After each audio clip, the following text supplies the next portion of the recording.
Amen. Giday ka namo gipasalamatan sa kalapusan sa evangelistic feeding mission na dapat ng barangay ng Amba. Amen. Salamat nimo ning gidalaw sa mga pamilya Amba. Salamat ng Dios sa gidalit na pagkaon nga mong saluhan karon. Magakalipay kami sa pag-fellowship around this table. Among gi-acknowledge nga you are the source of all things. Bisan sa mga panalangin nga mong pagpanginanglan. Nagdeklara ko Ginoong Dios sa imong special nga favor alang ni nga pamilya Amba in the mighty name of Jesus. Kalinaw maghari sila mga kasing-kasing.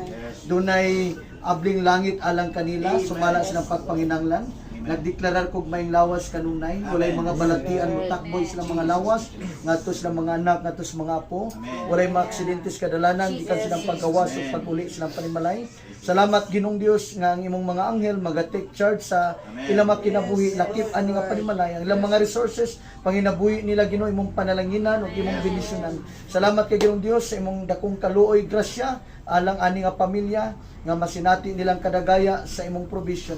Salamat Ginoong Dios ning orasa magakalipay kami sa pagpasiduog kanimo bisan ini nga tibok pamilya nga among gibisitahan karon.